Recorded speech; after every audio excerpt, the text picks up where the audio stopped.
நீங்கள் பார்த்துக் கொண்டிருப்பது AJK டிவியின் புதுவை மாலை. வணக்கம். பருவநிலை மாற்றத்தின் காரணமாக சளி மற்றும் காய்ச்சலால் அதிக குழந்தைகள் பாதிக்கப்படுவதால் மருத்துவமனைகளில் சிறப்பு சிகிச்சை மையம் அமைக்க புதுச்சேரி சுகாதாரத்துறை அதிரடி உத்தரவு பிறப்பித்துள்ளது. புதுவையில் பருவநிலை மாற்றம் காரணமாக குழந்தைகள் உட்பட பலரும் சளி மற்றும் காய்ச்சலால் பாதிக்கப்பட்டு வருவதால் மருத்துவமனைகளில் மக்கள் கூட்டம் அலைமோதி வருகிறது. இதனால் அரசு மருத்துவமனைகள் மற்றும் ஆரம்ப சுகாதார நிலையங்களில் சிறப்பு சிகிச்சை மையம் நடத்த சுகாதாரத்துறை உத்தரவிட்டுள்ளது. தற்போது புதுச்சேரி சுகாதாரத்துறை கொரோனா பூஸ்டர் தடுப்பூசி போடும் பணியில் அதிக கவனம் செலுத்தி வருகிறது. இந்நிலையில் புதுவையில் பருவநிலை மாற்றம் காரணமாக பகல் நேரங்களில் வெயில் சுட்டெரிக்கிறது. அதேபோல் இரவு நேரங்களில் மழை பெய்து குளிர்ச்சியான சூழல் நிலவி வருகிறது. திடீரென ஏற்பட்ட இந்த பருவநிலை மாற்றத்தால் வைரஸ் காய்ச்சல் வேகமாக பரவி வருகிறது. இந்த காய்ச்சலால் சிறுவர்கள் முதல் பெரியவர்கள் வரை பாதிக்கப்பட்டு வருகின்றனர். இந்நிலையில் அனைத்து அரசு மருத்துவமனைகள், அரசு ஆரம்ப சுகாதார நிலையங்கள், துணை சுகாதார மையங்களின் மருத்துவ அதிகாரிகளுக்கு சுகாதாரத்துறை துணை இயக்குநர் டாக்டர் முரளி அனுப்பியுள்ள சுற்றறிக்கையில் புதுவையின் பல்வேறு மருத்துவமனைகளில் சளி, இருமலுடன் அதீத காய்ச்சலால் பாதிக்கப்பட்ட சிறுவர்கள் பலர் அனுமதிக்கப்பட்டு வருகின்றனர். இதனை கருத்தில் கொண்டு சுகாதாரத்துறை சில அவசர நடைமுறைகளை பின்பற்றுமாறு அனைத்து ஆரம்ப சுகாதார நிலையங்கள், மருத்துவமனைகள் மற்றும் உதவி மையங்களுக்கு அறிவுறுத்தியுள்ளார். அதன்படி மருத்துவமனைகளில் தினமும் சிறப்பு காய்ச்சல் கிளினிக் நடத்த வேண்டும். இதற்காக தனியாக ஆவணம் பராமரிக்க வேண்டும். மழைக்காலத்தில் குழந்தைகள் பராமரிப்பு குறித்து தங்களது பகுதியில் விழிப்புணர்வு நடவடிக்கைகளை அதிகரிக்க வேண்டும். தொற்று நோய்கள், நுண்ணுயிர்களால் பரவும் நோய்களை தடுக்க சுகாதார ஆய்வாளர்கள், சுகாதார உதவியாளர்கள், ANM செவிலியர்கள் உள்ளிட்ட களப்பணியாளர்கள் அடிக்கடி அனைத்து குடியிருப்புகளையும் ஆய்வு செய்து அப்பகுதிகளில் தண்ணீர் தேங்குவதை தடுப்பது, தூய்மையான சுற்றுச்சூழலை உறுதிப்படுத்துவது போன்ற நடவடிக்கைகளை எடுக்க வேண்டும். தேவையான அனைத்து மருந்துகளும் கையிருப்பு உள்ளதை மருத்துவ அலுவலர்கள் உறுதி செய்ய வேண்டும். இதற்கான செயல் திட்டத்தை தயாரித்து துணை இயக்குநர் அலுவலகத்திற்கு இன்று மாலை 4 மணிக்குள் அனுப்ப வேண்டும். ஒவ்வொரு திங்கட்கிழமையும் வாராந்திர அறிக்கையை சமர்ப்பிக்க வேண்டும். பொதுமக்களிடம் கொரோனா தடுப்பு நடவடிக்கைகளை உறுதிப்படுத்துவதுடன் பூஸ்டர் தடுப்பூசி செலுத்துவதை தொடர வேண்டும். இதனை கண்டிப்பாக அமல்படுத்திட வேண்டும் என்று சுகாதாரத்துறை இயக்குநர் டாக்டர் முரளி அனுப்பியுள்ள சுற்றறிக்கையில் தெரிவிக்கப்பட்டுள்ளது. புதுவையில் பல்வேறு அரசு அலுவலகங்களில் பணியாற்றி வரும் 21 கண்காணிப்பாளர்கள் அதிரடியாக இடமாற்றம் செய்யப்பட்டுள்ளனர். புதுவையில் பல்வேறு அரசு அலுவலகங்களில் பணியாற்றி வரும் 21 கண்காணிப்பாளர்கள் இடமாற்றம் செய்யப்பட்டுள்ளனர். அதே நேரத்தில் 12 உதவியாளர்களுக்கு கண்காணிப்பாளராக பதவி உயர்வும் வழங்கப்பட்டுள்ளது. அதன்படி காரைக்கால் பொதுப்பணித்துறை சர்க்கிள் 3இல் பணியாற்றி வரும் முருகானந்தம், நெடுங்காடு ஜவஹர்லால் நேரு அரசு மேல்நிலைப் பள்ளிக்கும், நிறைவி அரசு மேல்நிலைப் பள்ளியில் பணியாற்றி வரும் கண்காணிப்பாளர் ஆண்டனி, கால்நடைத்துறைக்கும், தலைமை செயலகத்தில் பணியாற்றி வரும் சட்டநாதன் நிறைவி அரசு மேல்நிலைப் பள்ளிக்கும், உழற்கரை வட்டார வளர்ச்சி அலுவலகத்தில் இருந்த மகிமைநாதன் வின்சென்ட் பொதுப்பணித்துறை சர்க்கிள் 1 அலுவலகத்திற்கும் இடமாற்றம் செய்யப்பட்டுள்ளனர். மேலும் இதுபோன்று 21 கண்காணிப்பாளர்கள் அதிரடியாக இடமாற்றம் செய்யப்பட்டுள்ளனர். இந்நிலையில் பல்வேறு அரசு அலுவலகங்களில் பணியாற்றி வரும் 12 உதவியாளர்களுக்கு கண்காணிப்பாளராக பதவி உயர்வு வழங்கப்பட்டுள்ளது. அதன்படி கணக்கு மற்றும் கருவூலத்துறையில் பணியாற்றி வரும் பழனிராஜா, சக்கரபாணி, ஆறுமுகம், வரதப்பா, ராமநாதன், கிறிஸ்டின், பிரகாசமேரி, காரைக்கால் அரசு ITIயில் பணியாற்றி வரும் தேவலட்சுமி, மாஹி துணை ஆட்சியர் அலுவலகத்தில் பணியாற்றி வரும் சுரேஷ் பாபு, தலைமை செயலகத்தில் உள்ள ரமேஷ், ரத்தினவேலு, சுகாதாரத்துறையில் உள்ள சந்திரராஜ சோழன், குடிமைப்பொருள் வழங்கல் துறையில் பணியாற்றி வரும் ஹேமந்த் குமார் ஆகிய 12 பேருக்கு கண்காணிப்பாளராக பதவி உயர்வு வழங்கப்பட்டு பல்வேறு அலுவலகங்களுக்கு இடமாற்றம் செய்யப்பட்டுள்ளனர். இதற்கான உத்தரவை பணியாளர் மற்றும் நிர்வாக சீர்திருத்த துறையின் சார்பு செயலர் ஜெயசங்கர் பிறப்பித்துள்ளார். புதுவையில் லேசானது முதல் மிதமான மழை பெய்ய வாய்ப்புள்ளதால் புதுவை துறைமுகத்தில் 1ஆம் எண் புயல் எச்சரிக்கை கூண்டு ஏற்றப்பட்டுள்ளது. ஆந்திர கடலோர பகுதிகளை ஒட்டிய வங்கக்கடல் பகுதியில் நிலவி வரும் ஆழ்ந்த காற்றழுத்த தாழ்வு பகுதி நேற்று காற்றழுத்த தாழ்வு மண்டலமாக வலுப்பெற்று தெற்கு ஒடிசா பகுதியில் நிலை கொண்டுள்ளது. இது அடுத்த 24 மணி நேரத்தில் காற்றழுத்த தாழ்வு பகுதியாக வலுவிழக்க கூடும் எனவும், இதனால் தமிழகம் மற்றும் புதுச்சேரி, காரைக்காலில் ஓரிரு இடங்களில் லேசானது முதல் மிதமான மழை பெய்யக்கூடும் என சென்னை வானிலை ஆய்வு மையம் அறிவித்திருந்தது. இதன் காரணமாக புதுச்சேரி துறைமுகத்தில் நேற்று மதியம் 1ஆம் எண் புயல் எச்சரிக்கை கூண்டு ஏற்றப்பட்டுள்ளது. இங்கிலாந்து ராணி இரண்டாம் எலிசபெத்தின் மறைவுக்கு நாடு முழுவதும் நேற்று துக்கம் அனுசரிக்கப்பட்டது. இங்கிலாந்தின் ராணியாக 70 ஆண்டுகள் ஆட்சி செய்த இரண்டாம் எலிசபெத் கடந்த 8ஆம் தேதி உடல்நலக்குறைவு காரணமாக ஸ்காட்லாந்தில் உள்ள பால்மோரோ அரண்மனையில் காலமானார். அவருக்கு வயது 96. அவரது மறைவுக்கு உலக நாடுகளின் தலைவர்கள் வருத்தம் தெரிவித்துள்ளனர். இந்நிலையில் அவரது மறைவுக்கு இந்தியாவில் நேற்று ஒரு நாள் துக்கம் அனுசரிக்கப்படும் என்று மத்திய அரசு அறிவித்தது. அதன்படி நாடு முழுவதும் நேற்று துக்கம் அனுசரிக்கப்பட்டது. அரசு நிகழ்ச்சிகள் ரத்து செய்யப்பட்டன. அனைத்து அரசு அலுவலகங்களிலும் தேசிய கொடி அரைக்கம்பத்தில் பறக்கவிடப்பட்டது. இந்நிலையில் புதுச்சேரியிலும் இங்கிலாந்து ராணி இரண்டாம் எலிசபெத்தின் மறைவுக்கு துக்கம் அனுசரிக்கும் விதமாக சட்டமன்ற தலைமை செயலகம் மற்றும் அனைத்து அரசு அலுவலகங்களிலும் தேசிய கொடி அரைக்கம்பத்தில் பறக்கவிடப்பட்டு இங்கிலாந்து ராணியின் மறைவுக்கு இரங்கல் தெரிவிக்கப்பட்டது.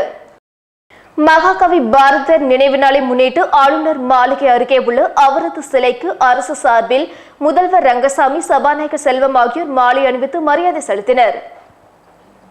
புதுச்சேரி அரசின் செய்தி மற்றும் விளம்பரத்துறை சார்பில் மகாகவி பாரதியாரின் நினைவு தினம் நேற்று அனுசரிக்கப்பட்டது. நினைவு நாளையொட்டி ஆளுநர் மாளிகை அருகே உள்ள அவரது சிலைக்கு அரசு சார்பில் முதல்வர் ரங்கசாமி, சபாநாயகர் செல்வம் உள்ளிட்ட அமைச்சர்கள், சட்டமன்ற உறுப்பினர்கள், தமிழறிஞர்கள் மாலை அணிவித்து மரியாதை செலுத்தினார்கள். தொடர்ந்து பாரதியார் வாழ்ந்த நினைவில்லத்தில் உள்ள அவரது உருவப்படத்திற்கு முதல்வர், சபாநாயகர் உள்ளிட்ட அமைச்சர்கள் மலர் தூவி மரியாதை செலுத்தினர். புதுவை நேரு வீதி வணிகர் சங்கம் சார்பில் தீபாவளி கொண்டாட்டம் 2022 விழாவை முதலமைச்சர் ரங்கசாமி தொடங்கி வைத்தார். புதுச்சேரி நேரு வீதி வணிகர் சங்கம் சார்பில் நேரு வீதி வணிகர் திருவிழா கொண்டாடப்பட்டு வருகிறது. அதன்படி இந்த முறை 4வது ஆண்டாக நேரு வீதி வணிக திருவிழாவானது தீபாவளி பண்டிகை கொண்டாட்டம் 2022 என்ற பெயரில் நடக்கிறது. இதன் தொடக்க விழா தனியார் ஹோட்டலில் நடந்தது. விழாவிற்கு சங்க தலைவர் நமச்சிவாயன் தலைமை தாங்கினார். அமைச்சர் லட்சுமி நாராயணன் முன்னிலை வகித்தார். விழாவில் முதலமைச்சர் ரங்கசாமி குத்துவிளக்கேற்று விழாவினை தொடங்கி வைத்தார். அதைத் தொடர்ந்து கடை உரிமையாளர்களுக்கு கூப்பன்களை அவர் வழங்கினார்.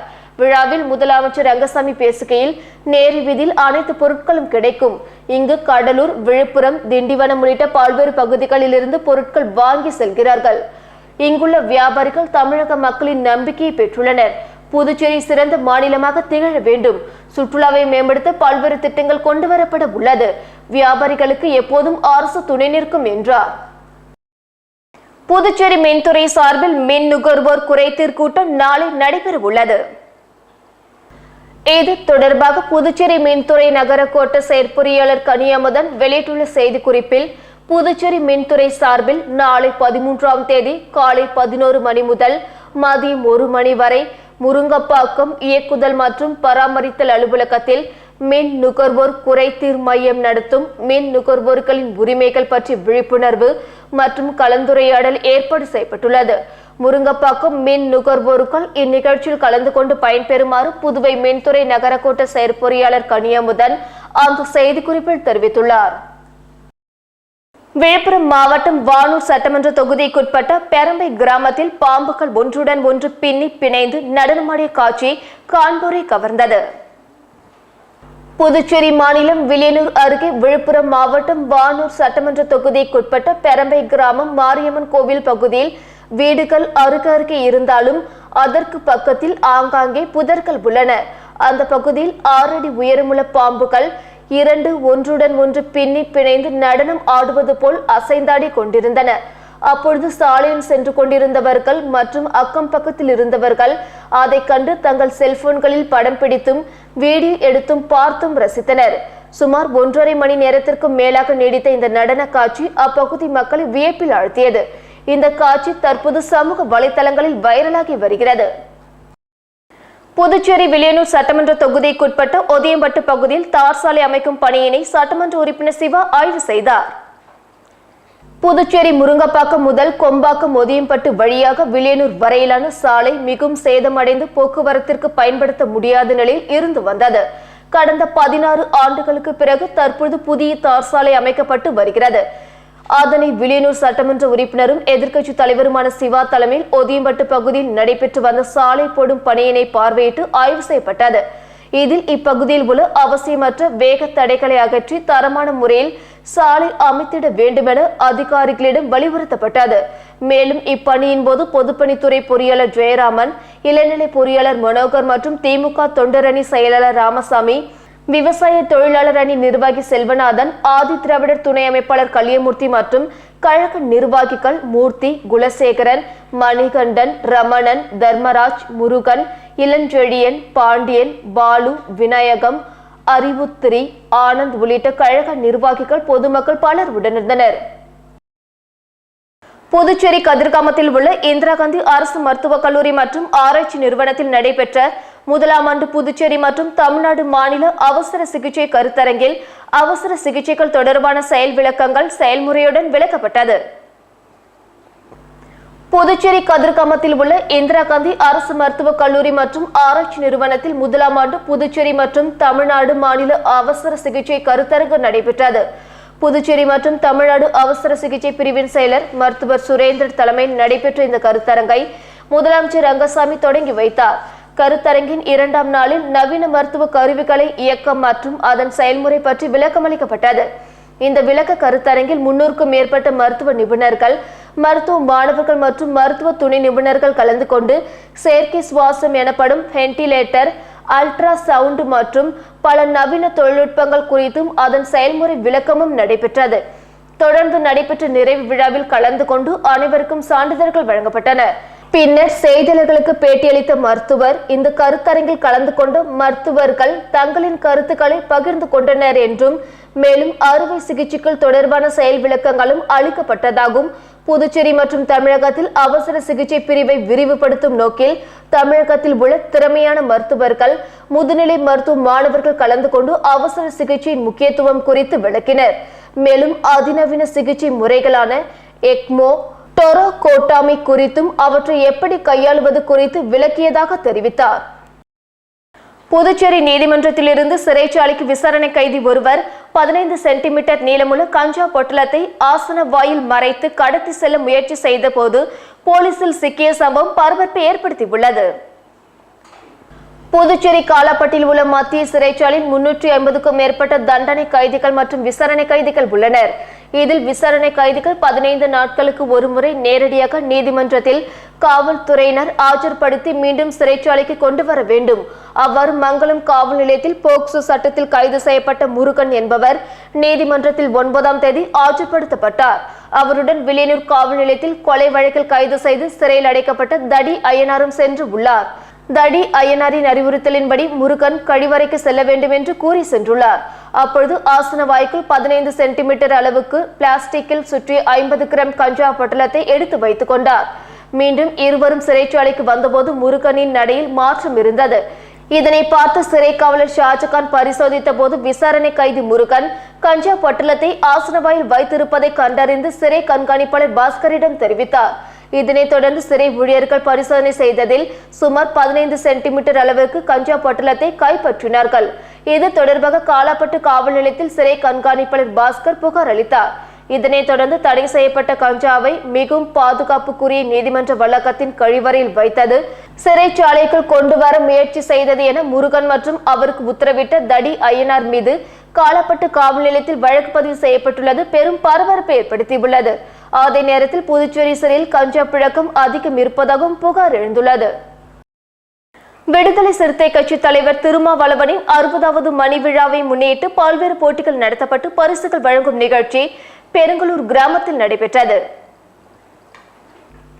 வில்லியனூர் கொம்யூன் பெருங்கலூர் கிராமத்தில் விடுதலை சிறுத்தை கட்சியின் தலைவர் திருமாவளவன் 60வது மணி விழாவை முன்னிட்டு பேச்சு போட்டி, கவிதை போட்டி, ஓட்ட பந்தயம் உள்ளிட்ட பல்வேறு விளையாட்டுப் போட்டிகள் நடத்தப்பட்டு மாணவ மாணவிகளுக்கு பரிசளிப்பு வழங்கும் நிகழ்ச்சி நடைபெற்றது. முற்போக்கு மாணவர் கழக நிர்வாகி உதயபாஸ்கர்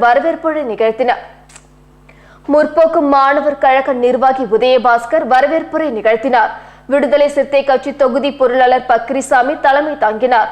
மற்றும் விடுதலை சிறுத்தை கட்சி நிர்வாகிகள் ஆறுமுகம், கோவிந்தசாமி, கணக்கர், பாலா, கவியன் ஆகியோர் முன்னிலை வகித்தனர். மேலும் இவ்விழாவில் சிறப்பு விருந்தினராக தலையாரி குணத்தொகையன் வேல்முருகன், காங்கிரஸ் கட்சி நிர்வாகி ரகுபதி ஆகியோர் சிறப்புரையாற்றினர். மேலும் இந்நிகழ்ச்சியில் ஊர் இளைஞர்கள், பொதுமக்கள் பலர் கலந்து கொண்டனர். விழாவின் முடிவில் யாழினி நன்றி உரையாற்றினார். திருபுவனை தொகுதிக்குட்பட்ட அரசு பள்ளிகளில் 9 மற்றும் 10ஆம் வகுப்பு மாணவ மாணவிகளுக்கு மழையங்கி வழங்கும் நிகழ்ச்சி சட்டமன்ற உறுப்பினர் அங்காளன் தலைமையில் நடைபெற்றது. திருபுவனை தொகுதிக்குட்பட்ட அரசு பள்ளிகளில் பயிலும் 10ஆம் வகுப்பு மாணவ மாணவிகளுக்கு ரெயின்கோட் வழங்கும் நிகழ்ச்சியில் தொகுதியின் சட்டமன்ற உறுப்பினர் அங்காளன் கலந்து கொண்டு செல்லிப்பட்டு அரசு உயர்நிலைப் பள்ளி, சோரப்பட்டு அரசு உயர்நிலைப் பள்ளி, கொத்தப்புரி நத்தம் அரசு உயர்நிலைப் பள்ளி, திருபுவனை அரசு உயர்நிலைப் பள்ளி, மதகடிப்பட்டு பாளையம் அரசு உயர்நிலைப் பள்ளி ஆகிய பள்ளிகளில் பயிலும் மாணவ மாணவிகளுக்கு ரெயின்கோட் வழங்கினார்.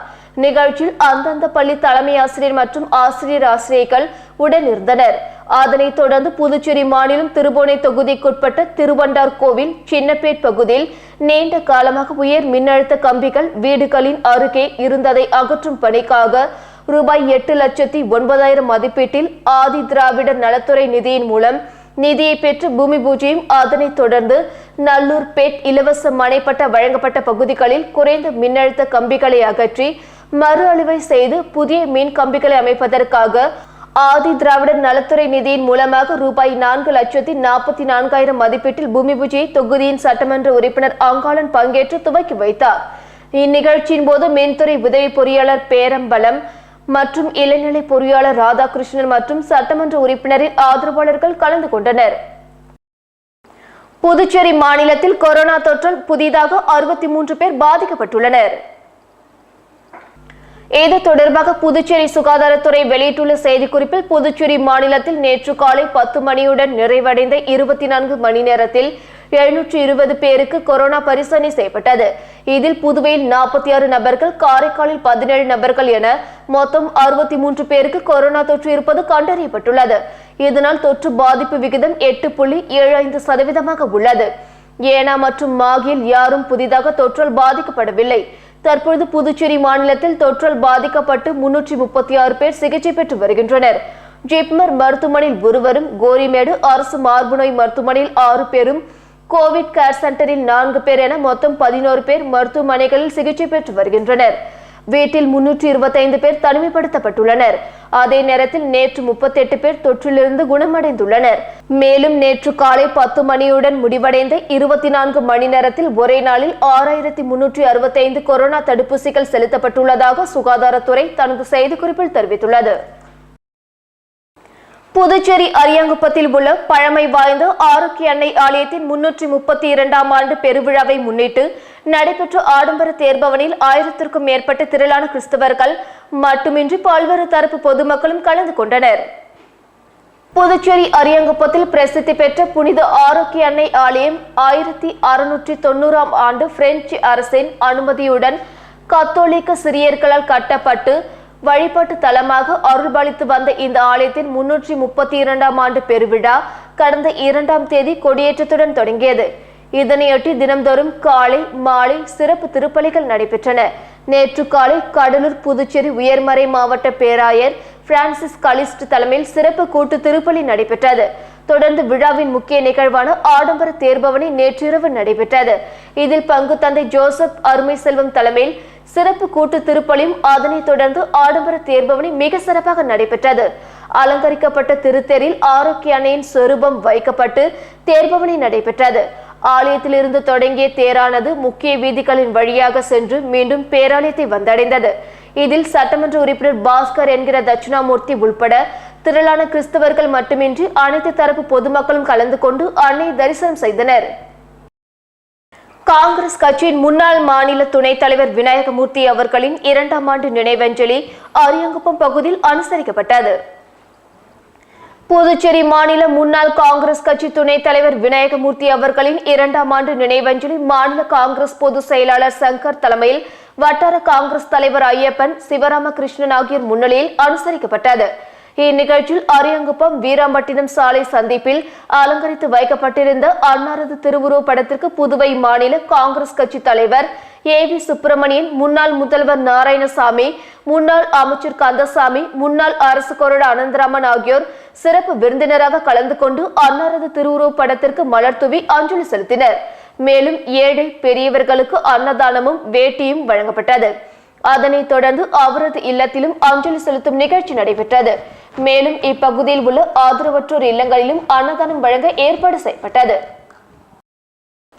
கம்பெனியில் முதலீடு செய்வதாக கூறி புதுச்சேரி இன்ஜினியரிடம் 10 லட்சம் ரூபாய் மோசடி செய்த Facebook தோழி உட்பட 2 பேர் மீது சைபர் கிரைம் போலீசார் வழக்கு பதிந்து தேடி வருகின்றனர்.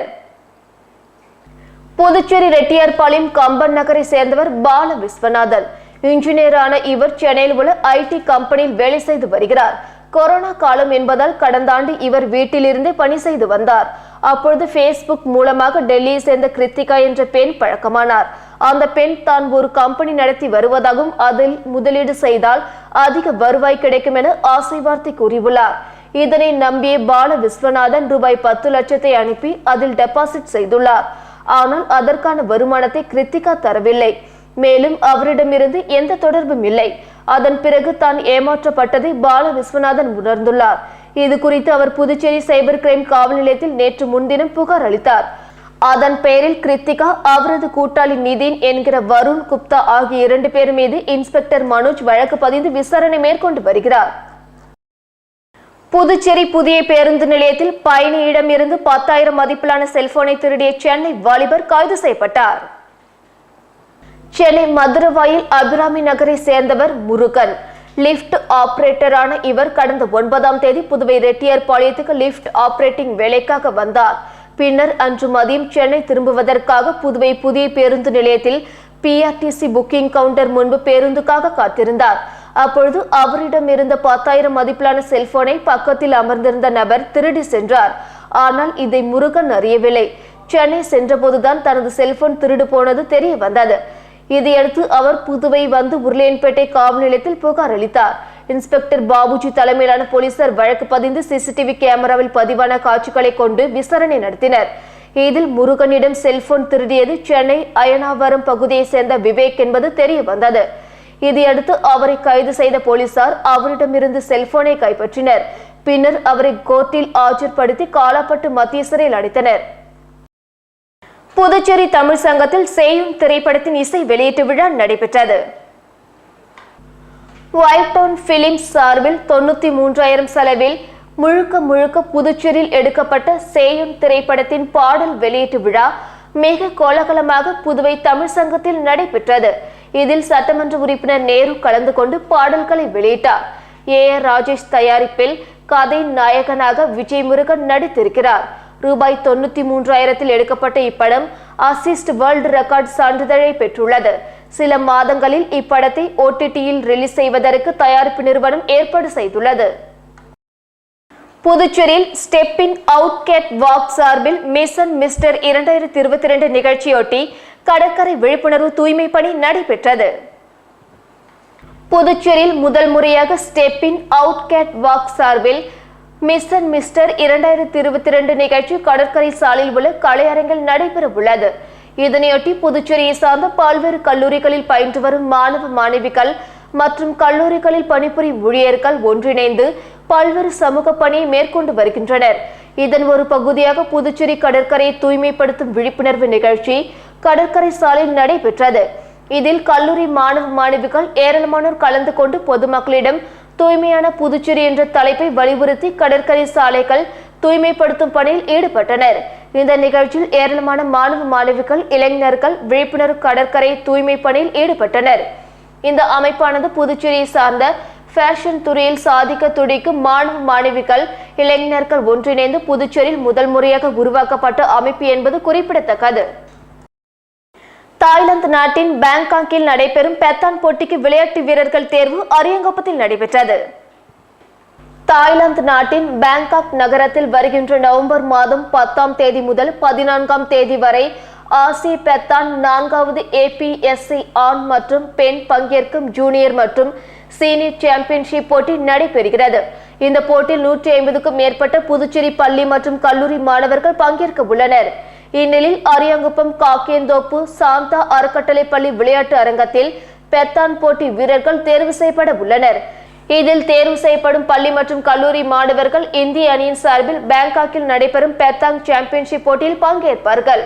வீரர்கள் தேர்வு செய்வதற்கான நிகழ்ச்சி ஏற்பாடுகளை அதன் நிர்வாகிகள் செய்து வருகின்றனர். இத்துடன் செய்திகள் நிறைவடைந்தன. வணக்கம்.